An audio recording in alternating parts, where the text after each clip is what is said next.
Chers ministres de Dieu, nous voici aujourd'hui dans la 88e leçon où nous allons conclure sur la première lettre de Pierre. Nous commençons à partir du chapitre 3. Le verset 18 déclare que Christ est allé prêcher aux esprits qui étaient en prison. C'est vrai, Jésus-Christ a prêché dans les Hadès. L'interprétation déclare que la prison, l'enfer et les Hadès. Jésus l'a visité et a aussi visité le paradis durant le moment qui s'est écoulé entre sa mort et sa résurrection.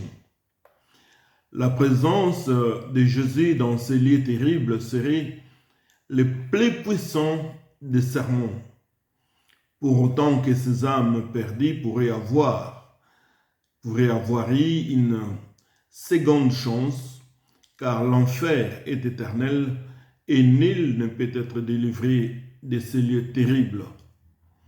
Le verset 6 du 4e chapitre déclare: « L'évangile a été aussi annoncé aux morts, afin qu'après avoir été jugés comme les hommes, quant à la chair, ils vivent selon Dieu quant à l'esprit. »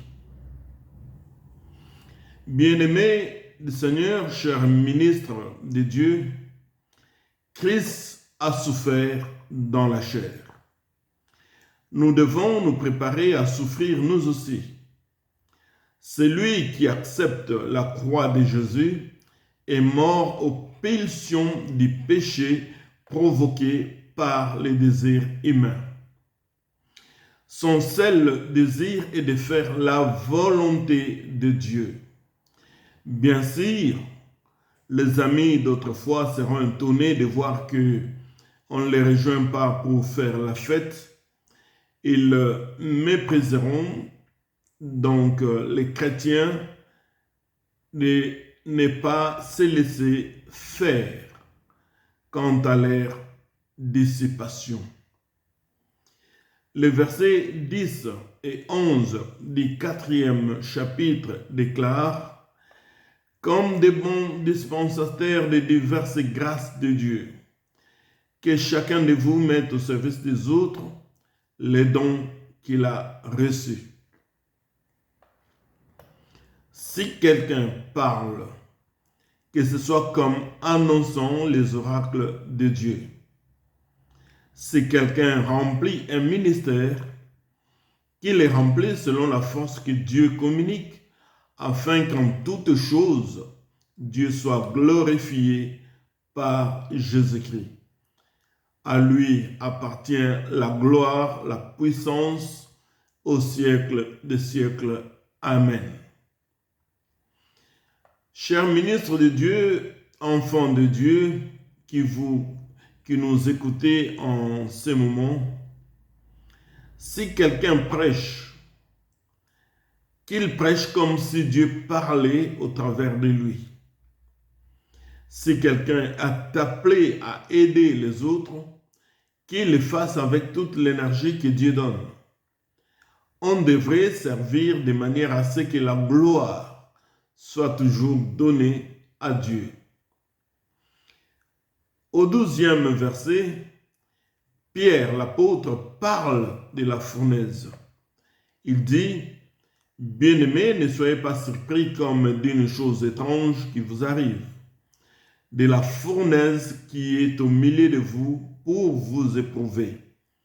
Réjouissez-vous au contraire de la part que vous avez aux souffrances de Christ, afin que vous soyez aussi dans la joie et dans l'allégresse lorsque sa gloire apparaîtra. »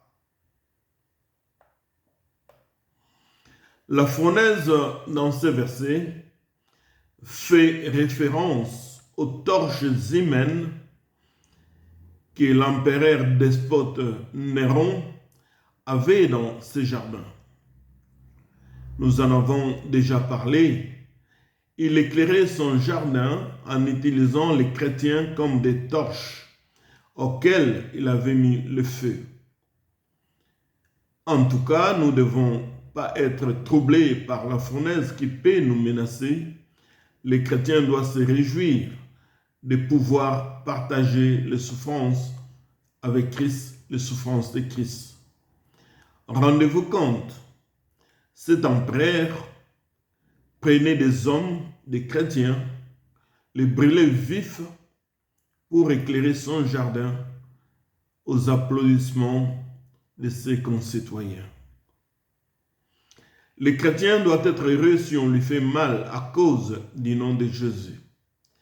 Notons que ceci pourrait encore devenir une réalité, car de réelles persécutions pourraient survenir à cause du nom de Jésus-Christ. S'il en est ainsi, quel bonheur pour les chrétiens, pour nous. Pierre mentionne 4 choses pour lesquelles nous ne devons pas souffrir.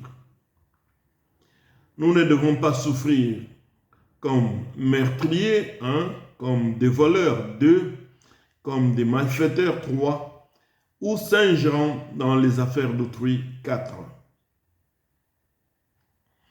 Remarquez, chers ministres de Dieu, peuple de Dieu, que celui qui se mêle des affaires d'autrui est mentionné en même temps que les meurtriers et les voleurs. Cela est très significatif. Ne vous occupez pas des affaires des autres, occupez-vous de votre propre vie. Le premier verset du 5e chapitre prouve que Pierre était au calvaire et était témoin des souffrances de Christ.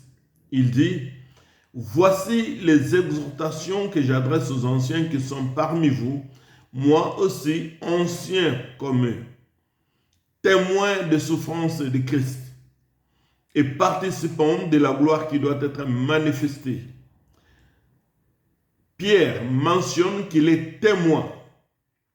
Et c'est vrai, il était là, quand Christ s'était mis à la croix.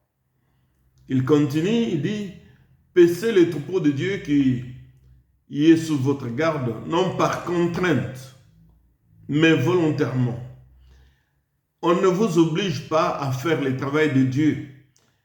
Ne le faites pas par contrainte, mais faites ce travail volontairement, selon Dieu, non pour un gain sordide, mais avec dévouement. On ne le fait pas pour avoir un salaire, même si nous sommes soutenus par les fidèles, mais on le fait d'abord volontairement, avec dévouement, non comme dominant sur ceux qui vous sont échus en partage, mais en étant les modèles des troupeaux. Rappelez-vous, le Seigneur avait dit 3 fois à Pierre de nourrir ses brebis dans la version johannique au chapitre 21, le verset 15 et 17. Pierre, ayant bien assimilé cette recommandation, il les transmet à son tour aux anciens que vous êtes, vous et moi. Le principal travail du berger consiste à nourrir les troupeaux et de prendre soin des brebis. Ce ministère n'est pas accompli à cause de la rémunération financière, ni même de paître avec l'esprit d'un dictateur pour s'imposer sur les brebis. Le pasteur avance à la tête des brebis et leur montre la route. Son ministère est souvent contrôlé par des choses, par l'amour qu'il a envers les brebis et par les sacrifices de soi. Ce travail demande un sacrifice personnel. Il veille à ce que les brebis soient bien nourries. Ce travail est à accomplir avec humilité et non avec orgueil.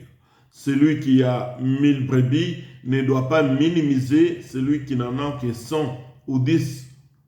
Le verset 5 et 6 déclare: « De même, vous qui êtes jeunes, soyez soumis aux anciens, et tout dans vos rapports mutuels, revêtez-vous d'humilité, car Dieu résiste aux orgueilleux, il fait grâce aux humbles. »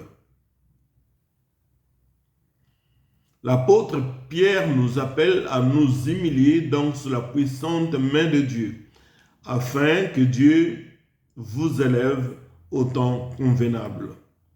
N'oubliez pas, peuple de Dieu, que Satan est notre ennemi. Il rôde comme un lion affamé et rugissant. Il est tout à fait vital de veiller, d'être vigilant. Et Pierre exhorte à nous décharger sur Jésus-Christ de tous nos soucis, car lui-même, le Seigneur, prend soin de nous. Il dit, soyez sobres, veillez, car votre adversaire, le diable, rôde comme un lion rugissant, cherchant qui il dévorera. Dans ce verset, je ne sais pas si vous l'avez remarqué, le diable n'est pas le lion, il est comme le lion. Il donne l'apparence d'un lion, mais Jésus-Christ est le véritable lion de la tribu de Juda. Amen, amen, amen. Jésus n'est pas comme le lion, il est le véritable lion, mais le diable est comme, il veut ressembler. Mais gloire à Dieu pour tous ceux qui ont Jésus, car ils ont la victoire dans le nom de Jésus. Nous devons résister au diable avec une foi ferme, sachant que les mêmes souffrances sont imposées à nos frères dans le monde.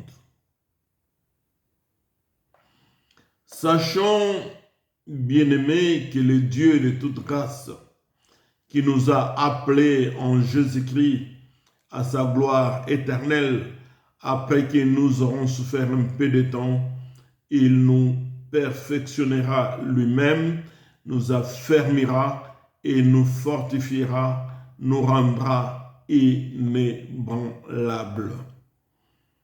Le verset 11 dit, à lui soit la puissance au siècle des siècles. Amen. Pour conclure donc cette deuxième partie, la première lettre de Pierre, il est dit au verset 12 que la lettre a été envoyée par Sylvain. C'est par Sylvain qui est à mes yeux un frère fidèle que je vous ai écrit ces peu de mots pour vous exhorter et pour vous attester que la grâce de Dieu à laquelle vous êtes attachés est la véritable. Donc, le bien-aimé Sylvain agit ici en tant qu'amanuensis qui écrit la lettre dictée par Pierre. Il dit, l'église des Élus qui est à Babylone vous salue, ainsi que Marc, mon fils. Saluez-vous donc les uns les autres par un baiser d'affection. Que la paix soit avec vous tous qui êtes en Christ. Nous devons donc tenir ferme. Quand le diable nous attaque, nous devons nous souvenir que d'autres chrétiens et aussi passent par ces souffrances-là. Durant de tels moments, nous devons rejeter nos soucis et nos inquiétudes sur l'homme de Galilée, Jésus-Christ, car il nous aime. Cette première lettre de Pierre se termine sur une très belle note de bénédiction. Lorsque vous aurez souffert un moment, le Dieu de toute grâce vous perfectionnera, vous fortifiera et vous rendra inébranlable. Cette lettre était portée donc, comme on l'a dit, par Sylvain. Pierre y écrit aussi que Marc, son fils, envoie les salutations. Ils devaient se saluer l'un et l'autre par un saint baiser qui est un baiser d'amour de Christ. S'embrasser les uns les autres dans l'amour de Jésus-Christ pour la gloire de son nom. Voilà, bien-aimés de Dieu, ainsi se clôture la première lettre de Pierre envoyée aux Juifs qui étaient dans la dispersion. Que Dieu vous bénisse. Nous commencerons la prochaine leçon, qui sera donc la 89e, par la deuxième épître de Pierre. Gloire à Dieu et à très bientôt. Merci.